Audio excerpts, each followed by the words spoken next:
I'm Andrea Giles, and you're listening to the Heal from Infidelity podcast, episode number 169, What True Remorse Looks Like. Hello, and welcome to the Heal from Infidelity podcast, where courageous women learn not only to heal from their spouse's betrayal, but to become the boldest, truest, most decisive, and confident versions of themselves ever. If you know there's more for you than the life you're currently living, but don't quite know how to get there, you are in the right place. Stick around to learn how to create a life that will knock your own socks off. Is it possible? It is, and I'm here to show you how. I'm your host, Andrea Giles. Are you ready? Let's dive in. Hey, my beautiful people. How are you? It's so good to be here with you today. I know that for many of you, this time of year can be really, really challenging. I'm hearing from many people in my group, just different things that used to be joyful don't carry the same joy, or they just are different. If you're in that camp, I'm just sending you so much love and compassion, and know that you are loved, you are cared for, and that things are going to get better, things are going to get easier, and you can rebuild your life in a way that you can have traditions that you look forward to, that you can change things up to be something that works for you instead of causing pain. I promise you that's coming, okay? Hang in. All right. Today, we're going to be talking about remorse. Before I get into it, two quick things. One is, if you're not registered yet for my workshop about making the decision to stay or go after infidelity, get on that. It's on January 9th. I invite you to be there. It's going to be a 3-hour deep dive into making the decision. Many of you are already registered. Go get in there if you want to be a part of that. That's in the show notes. And also a reminder that my prices are going up. And if you have been on the fence about jumping into the Get Your Life Back After Infidelity group program, now would be the ideal time to hop in. It's amazing. I can't even put to words what kind of transformations happen inside this group. It's been such a joy to run, such a joy to get to know all the women in there.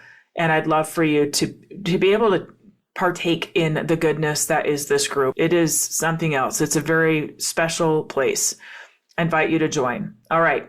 Now we're going to talk about remorse.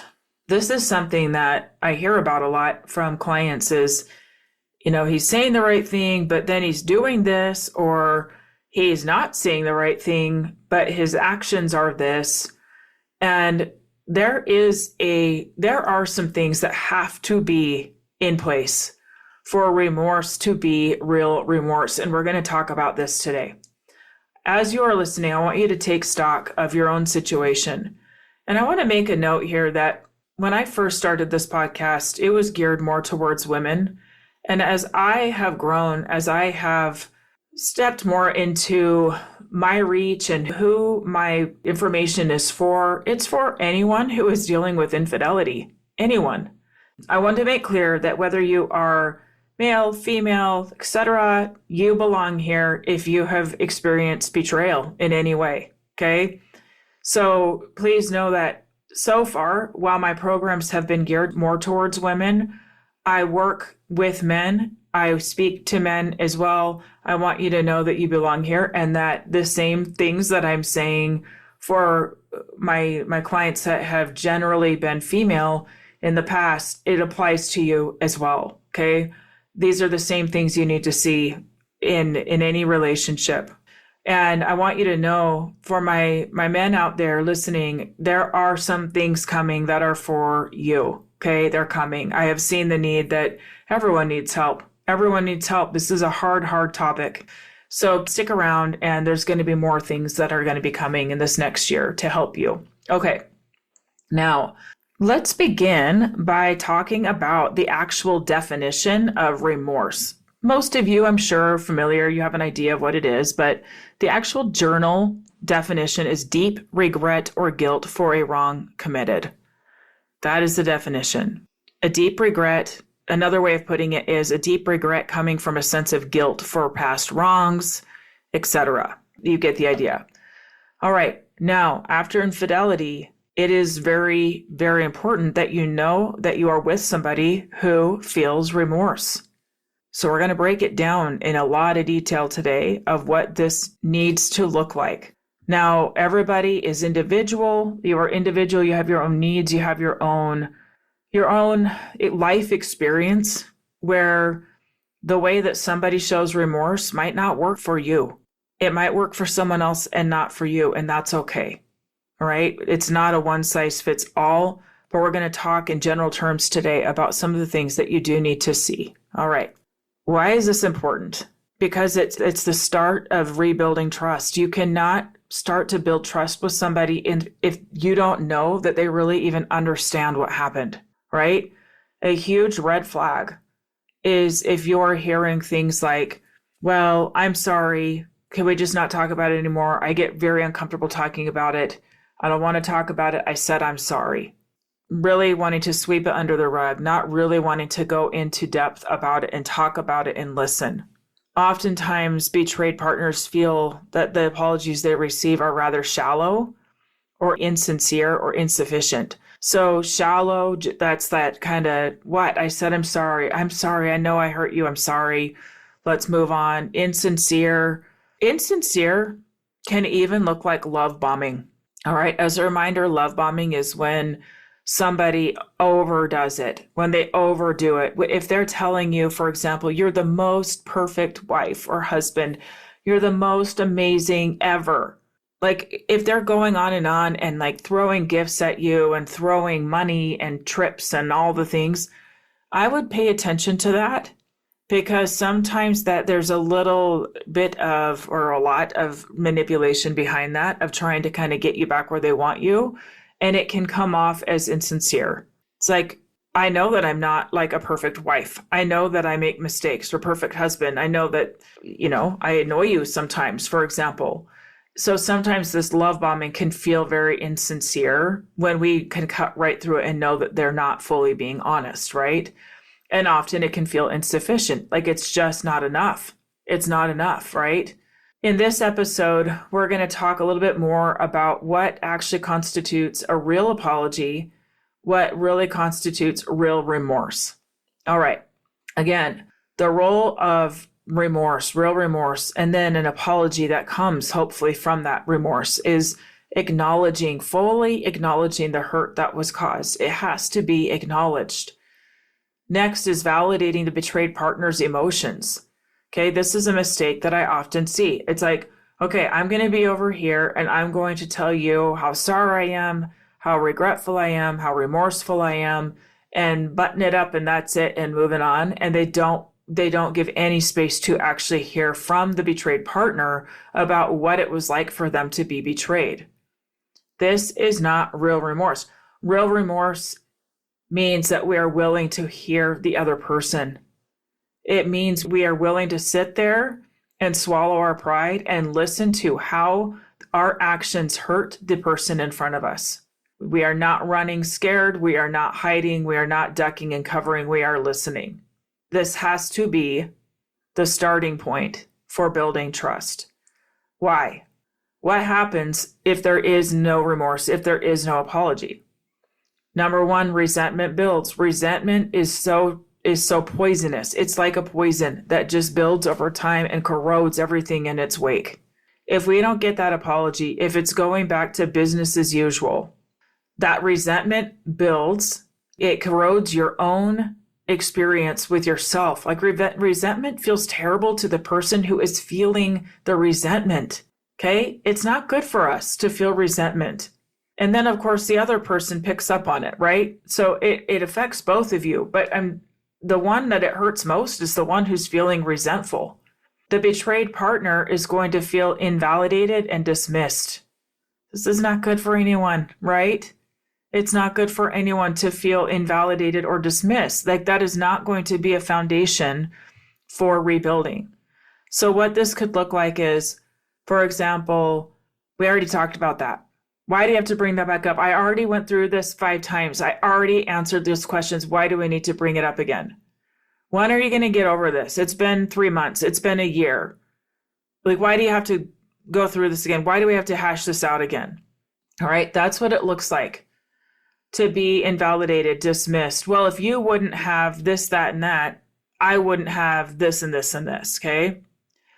Genuine ownership, genuine remorse. There are no excuses, full stop. Full stop. No excuses, no justifications. I chose to do this thing and it hurt you deeply. I chose to lie to you again and again and again. And there is no way ever that that was okay. There's no world in which I can justify that. And I am so sorry. And I will do whatever it takes to make it up to you and to show you that I'm all yours and that I will make this right. And I'm so sorry. I know I hurt you, right? Part of a real apology is empathy, really demonstrating understanding of the pain caused. Okay, I want to clarify something here. What's the difference here between saying I understand and demonstrating that you understand? One is, I get it. I know that I hurt you. I get it. I understand fully. I understand why this must have hurt you. Real empathy is very demonstrating, just that word, actions. You are showing in your actions that you understand. And this looks like holding your spouse when they're crying. It looks like holding their hand. It looks like reassurance as much as that person needs it. I don't know one person whose confidence doesn't take a hit when their spouse is unfaithful. So this can look like, I am so sorry for putting you through this. I am so sorry for the impact this has had on you.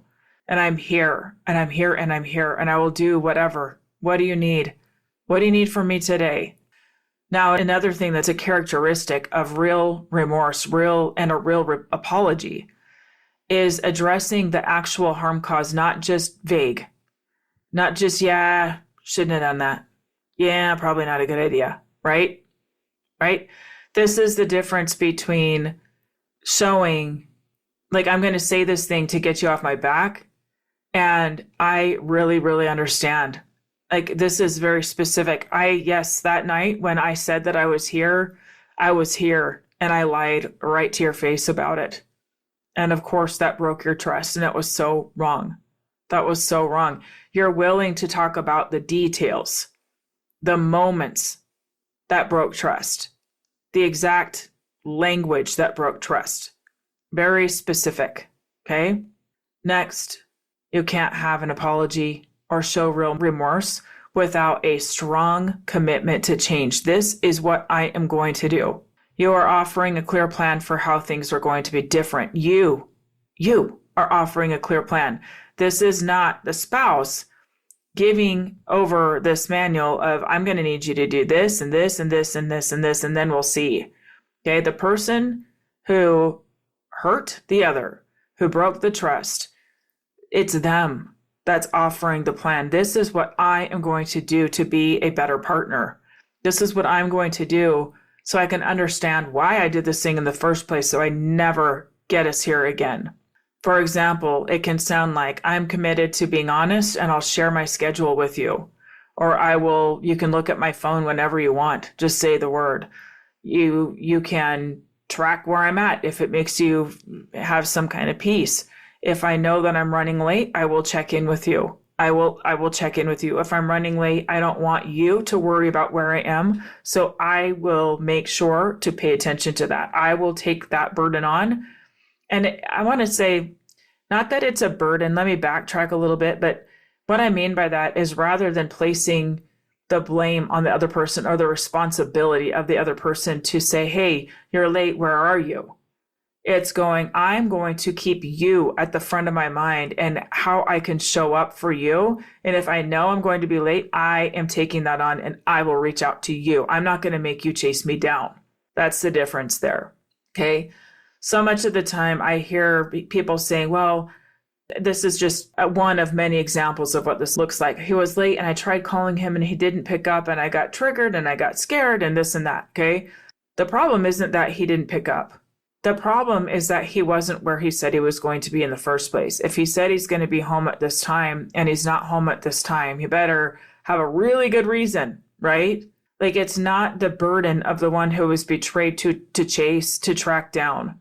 It is the responsibility of the person who broke the trust to take ownership of communication, of accountability, to be the one to reach out and say, hey, I'm running late. This is when I'll be home. I'm here. I'm thinking about you. I remember. Okay. Now let's talk about what a real apology and what real remorse does not look like. Ready? A real apology does not look like defensiveness. I only did it because you X, Y, and Z. I only did it because I knew that if I told you the truth, you couldn't handle it. I remember something that was said to me was, well, I remember when I told you this thing early on in the marriage, you cried. And so I knew that I could never tell you anything again. That was actually said to me. It's ridiculous. It's mean, right? Like, I get to respond however I want to respond to this thing that you're telling me that's hard to hear. That does not give you a justification to lie to me about it, right? Defensiveness is not okay. Saying, well, I only did it because you, this and that. Well, if you understood better, then I wouldn't have to this and that. I always feel like I'm in trouble.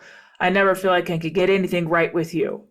So that's why I did this. There is zero room for that with real remorse. Now, when you're in a rebuilding phase, when you are in the rebuilding phase, this is where we get to talk about our needs and our wants that were unexpressed before the infidelity. That's where we get to break this down and really look at it. And it is important, but this is coming, the energy behind that is rebuilding, not defending. I hope you can hear the difference. The next thing that a real apology does not look like is minimization. Trying to make it seem like it wasn't that big a deal, or comparing it to what could have happened. Well, at least we didn't this and this and this. Well, I could have this and this and this, and I didn't. There is no room for that. Why? Because the person in front of you is telling you that they are very hurt by the thing that you did. And that is the end of it. That's it. Like, there is no comparing to other hurts. It just is. And trying to minimize it and make it smaller in the mind of the person that is feeling hurt only makes it worse. It adds to the pain. First, I'm hurt, and now you're going to tell me it's not that big a deal. First, I'm hurt, and now you're going to tell me that it could have been so much worse, and good thing I didn't this and this and this, and you're overreacting? Huh? No. Okay? We get to experience the hurts that we feel exactly how we experience them. And minimizing it just adds on more feelings of shame, like we're doing it wrong. It can be very manipulative. It can mess with people's heads rather than really just owning, yeah, I see that I hurt you and I understand why you're so hurt, right? The other thing it does not look like is shifting blame. If you would have paid more attention to me, I wouldn't have cheated. If you had been more physically intimate with me, I wouldn't have cheated. If you didn't take that job, if you didn't spend so much time with the kids, if you would have put me first, right? And here's the thing, okay? All of these things are things that can be valid, things that need to be discussed. It just does not belong in the apology. It does not belong in the space where we are showing remorse and showing that we get it. It does not belong in that conversation at all. The last piece that does not belong there is over-promising. It does not belong there. I swear I'll never hurt you again. And then falling back to the same old behaviors. That doesn't work, right? Even over-promising in ways that, as I alluded to before, are unrealistic. In reality, we do hurt each other. In reality, we mess up. In reality, we are evolving and growing every day, right? So look at what you can promise and what you can keep your word. I promise I won't lie to you again. That's a good one, and one that you can honor. It's totally within our control, okay? Promising, for example, to never yell again, or to never get mad again, or to never hurt somebody again, that's too vague, right? We are going to hurt each other again. So get more specific about what you will and will not do that will make you a more trustworthy person. Now, I know most of you listening are not the ones that did the betraying, but these are things that I want you to listen to so you can know what you can expect And anything less than this is not good enough. It's not good enough, and it will not get you the kind of relationship that you want. It never will. All right. How to ask for a meaningful apology, how to speak up for it, how to advocate for it, how to share the things that you want. Now, ideally, they would just know. Ideally, they would just say the thing that you want to hear. But sometimes we do need to educate a little bit, okay? And you getting better at these things is going to be part of helping to heal yourself so that whether you stay or go, you will be a stronger advocate for yourself no matter where this relationship lands. The first is expressing your needs. I need you to acknowledge how deeply this hurt me. I need you to acknowledge the ways that you were deceptive. I need you to acknowledge the impact here that this had on me. I need to hear it from your lips, not me telling you, but you showing me that you get it. Okay? For example, you can say, I want to know what steps you're taking. I want to know what you're doing to ensure this doesn't happen again. Okay, do you hear the difference between that and here's my list of the things that I need you to do? Okay, that's not the goal. This is, I want to know what you're doing to figure this out. I'll be right here. You come tell me when you're ready, right? I need to hear that you get it, that you understand. You tell me how you think this affected me. I want to hear it from your mouth, okay? You can say these things. You can ask for these things, and I encourage you to do so. All right. To wrap this up, a real apology, real remorse is an essential step. It has to happen. You cannot rebuild trust if you don't see real remorse. And what that real remorse looks like is ownership, empathy, and a commitment to change. And it's not just saying the words, it's this is my plan, this is how I'm going to do it. Okay? Anybody who tries to do anything without a plan will likely fail, right? We have to have a plan. You got to know what it's like anything that we try to do, anything we want to get good at. Like I want to go build muscle and get stronger, which I use this analogy because it's something that I'm currently working on. Great, Andrea, what are you going to do? What's your plan? Okay, this is the program I'm following. This is when I'm going to do it. This is the equipment I need. This is how I set it up. Okay, that's how I set myself up for success. Somebody just saying, I'm going to never lie to you again, or I will never get us in that situation again. All right, I want to know how. What is your plan? What are you going to do when so-and-so at the office asks you to go to lunch? What are you going to do when you're traveling and you're around people that might want to talk with you and might want to take you out to eat or whatever, right? What's your plan? How are you going to make sure that you don't get yourself in this situation again?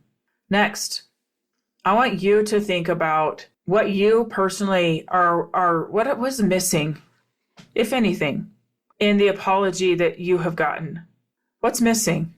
What remorse have you not heard yet? And some of you have heard it all. Some of you listening, I hope your takeaway is actually his remorse or her remorse is totally genuine. And take that to the bank. And then from there, it's like, okay, what do I want to do with it? Which is not part of this episode, right? But for many of you, it's okay, what's missing from those things? What's missing? And how can I advocate for that? How can I communicate it to my partner that this is what I want? Again, this is part of rebuilding, communicating. We are not always our spouses often will not know what we want. They will not know what we need. And we might think that they should know, and this is a recipe for disaster. The notion that they should be able to read our mind or just know what we need is a recipe for disaster, okay? So the more that you can get clear yourself on what it is that's missing and then communicate it and ask for it, the better, okay? Lastly, I want to just remind you again that in no world was this your fault? In no way did you make them go do this thing? And that regardless of what you blame yourself for, you are due an apology, you are due remorse, okay?